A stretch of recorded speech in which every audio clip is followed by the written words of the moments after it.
Elon Musk said AI was more dangerous than nuclear weapons. So I think we should be cautious with AI. He also said that it is the most destructive force in human history. Boston Dynamics now have advanced humanoid robots. They can do somersaults and they can fight on the front line in the military. They can make kill decisions, even if you're told they can't. AI is probably tracking and surveilling your every move. AI can track and surveil every single one of your financial transactions.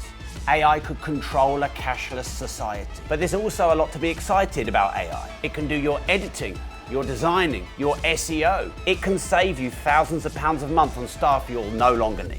But if you learn, operate, and leverage AI, this could be the best business opportunity of the 21st century. Have we already given away humanity's control to AI? Or is AI your next £1 million business opportunity? Make sure you like the video, subscribe to the channel, and turn the notification bell on.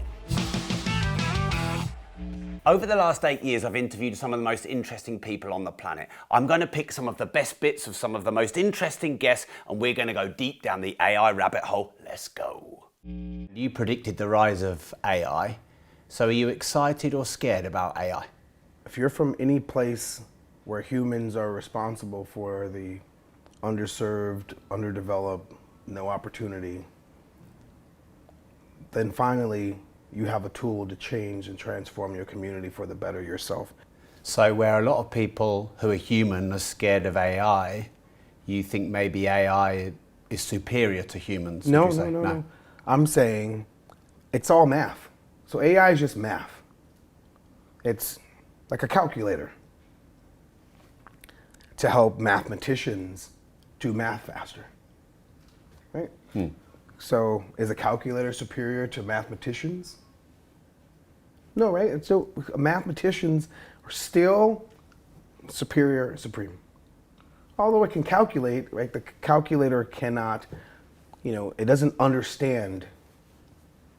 And although AI can calculate and give you the illusion it understands, it doesn't have empathy, doesn't have love. And so when you have empathy, love, understanding, and desire to create, no, AI is not superior to people.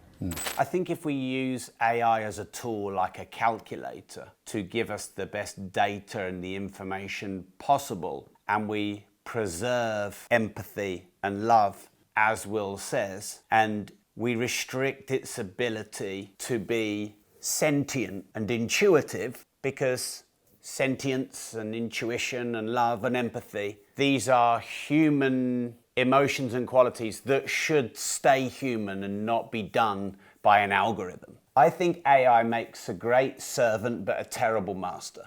And up until this point, I was starting to feel like we were losing all control of humanity, but will.i.am is giving me some excitement that it can be like a plug-in on a search engine to make it faster, but there are elements of being human that no AI could replicate. I'm actually most excited for medical advancements. What we're about to see in the medical field makes everything that we're experiencing today and before today look like, the dark ages. And a lot of the illnesses, especially chronic illnesses, that a lot of medicine has not had a good answer for. Medicine's had okay answers for like how to put parts together, almost like mechanical. But when it comes to long-term chronic illness, they've really come up short, and that's about to change, all of it. And really exciting advances where it's like things as simple as I've been looking at these nanobots, basically, that they're about to invent, where a person literally swallows. We're talking these like microscopic little bots that are programmed specifically to go repair cells. So you drink it, gone. It's like they're able to revert organs within your body, to their original state. So you're about to see human life expand massively and exponentially as well. That's the most exciting. The ability for AI to extend our life and to diagnose early ailments and diseases, maybe to have on-demand super doctors, because in the UK the NHS is broken and you have to wait many weeks or many months just to get an appointment or a diagnosis. I imagine doctors may be a thing of the past, where you have your own AI which intuitively learns the specific characteristics of you, and this could dramatically reduce pain, reduce inflammation, reduce disease, and help you live a lot longer. We could almost have a decentralized health system where you are your own hospital and you are your own doctor, and you could 3D print your own casts for broken bones. I mean, the opportunity for life extension and life longevity is really exciting. There's going to be several years of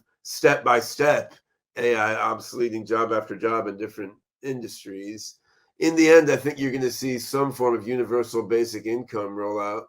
Universal basic income, to me, sounds like extreme communism and control, whereby you're not encouraged to work, but you're given a minimum basic income to survive, not to thrive. It sounds to me like populist control, so that you might own nothing and be happy, and you might behave in a way that central banks and governments want so that they can hoard wealth and control for themselves. If universal basic income is controlled by AI, algorithms, formulae, that makes it even scarier to me, because you are essentially just a digit.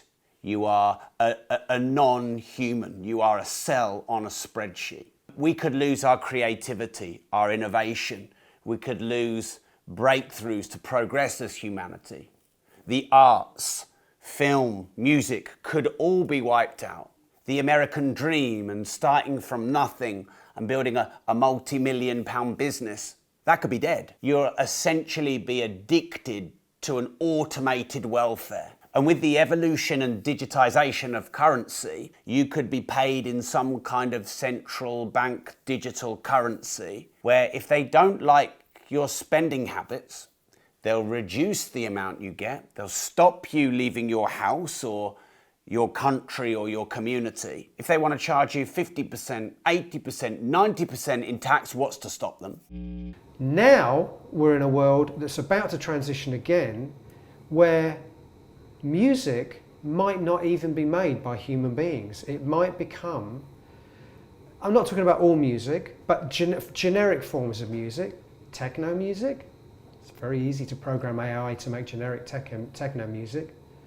So why would anybody pay anybody, a human being, to make techno music? We're not a million miles away. In fact, I think this is going to happen in probably the next 5 years.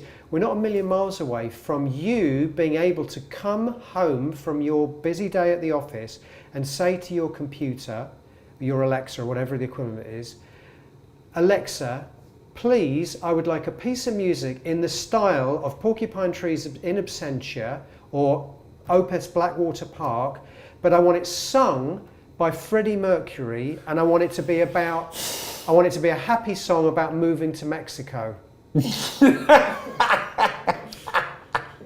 And the AI will create that for you in real time. It will be a bespoke piece of music just for you, that's created in real time with an artificial model of Freddie's voice, but sounding like a very convincing outtake from Blackwater Park or In Absentia, and the lyrics will be a joyous song about moving to Mexico. It's going to happen. It's going to happen. Stephen looks like he's going to come out in cold sweats with this. I can imagine if you are a YouTuber, a video creator, you're someone who uses technology, this probably excites you because it commoditizes music and increases the speed of creation of it and reduces the cost significantly. But this is one of the existential questions of AI, is if it sucks out of us all of our creativity and innovation and the human element, the emotional element of music. And it's really commoditizing music, film, series. What scares me the most about this is music's going to be controlled by AI machines, and it's going to become commercial, and all the creativity is going to be sucked out of it. Once you've created a real thinking machine that can think as well as people, you're not far from an ultra intelligence, a super intelligence that's much smarter than people.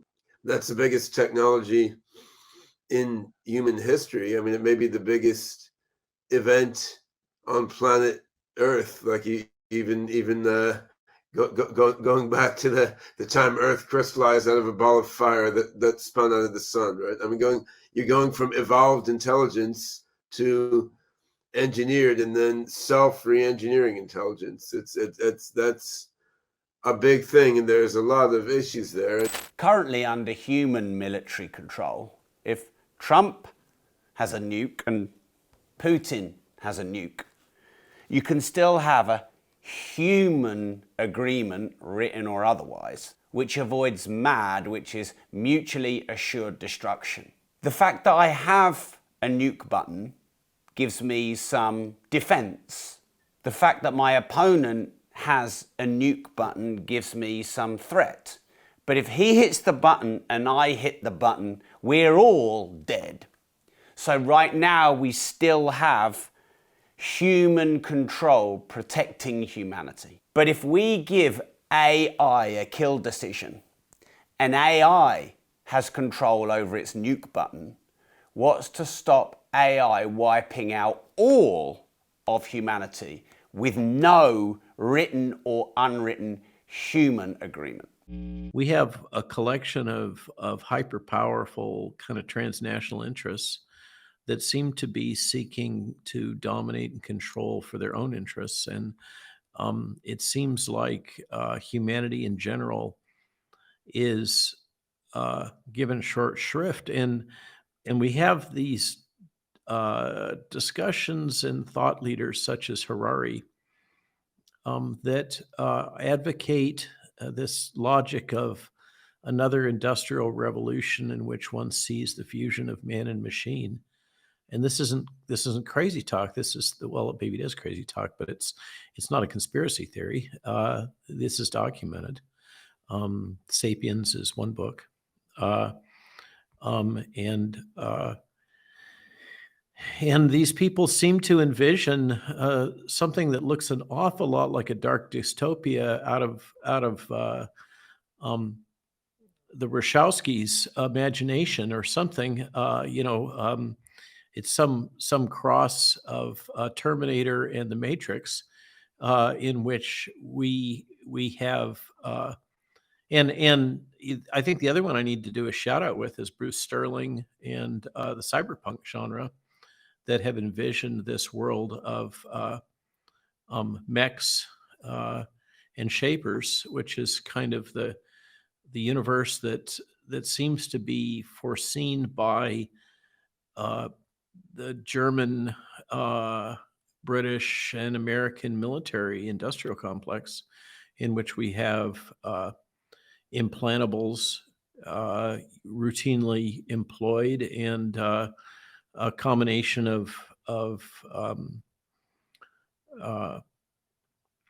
biomechanical modifications of humans and directed evolution or genetic modification as one vision for the future of humanity. It is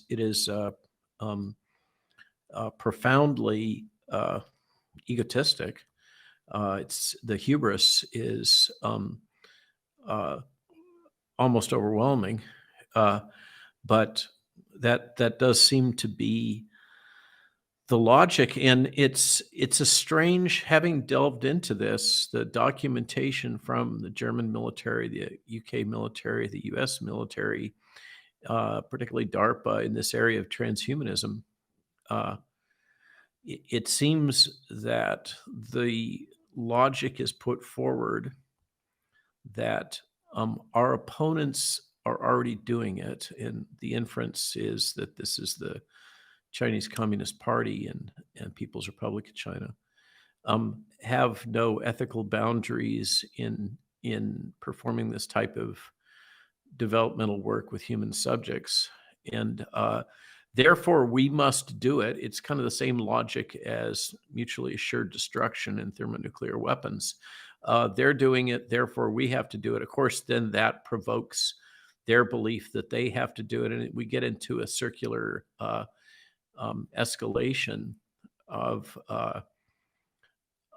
this kind of technology, in which breaching well-established biomedical ethical boundaries is just considered kind of a casualty of real politic and war. The doomsday prediction from AI, right? I'm the reason I'm afraid of AI, I'm not afraid of AI on its own. If anything, I kind of welcome the day that AI exists. It'll be really nice to talk to like an intelligent, level-headed, non-emotional something, right? It's like, remember when Ask Jeeves, the search engine, first came out? I used to love using Ask Jeeves because I felt like I was asking a question of a butler, right? That's the way it was built. It was like the greatest search engine ever, just not really well built. So it's going to be really nice when we have AI to engage with. When we talk to Alexa or we talk to Siri and she doesn't fuck up the answer like she so often does right now, right? It's going to be really nice to have that. But what people are afraid of is that they think that AI is going to do what the movies do, and it's going to like realize that human beings are some kind of threat and ineffective and need to be neutralized or destroyed or whatever else. I don't think that's how AI is actually going to work at first, right? I think instead, AI is going to take its cues from the programmers who program it. So the first AI developed is going to be something like what we have with ChatGPT, just something to talk to. But then eventually it's going to be turned into something that can fire a weapon. And then it's going to be turned into something that can lead a squadron of UAVs across the ocean to carry out a secret mission. And then it's going to be, something that creates its own cyber attack. And it's going to be something that learns how to hide in the internet or hide by hopping from satellite to satellite without being caught. Right. And then it's just eventually all of those different AI streams are going to learn how to connect themselves. And that's when you have your Terminator Skynet moments where everything's connected and it wasn't us that connected it. I'm equally positive and scared about AI in the future. I'm excited about the medical advancements in AI, but the ability for the government to control you, to debank you, to withhold payments, to withhold your movements, to surveil you, to track you. This is really scary to me. If you'd like me to continue the conversations on AI, let me know what you think in the comments. Suggest any guests you think would be great for the show. If you're excited about some of the opportunities with AI, make sure you like this video, subscribe to the channel and turn the notification bell on. And remember, if you don't risk anything, you risk everything.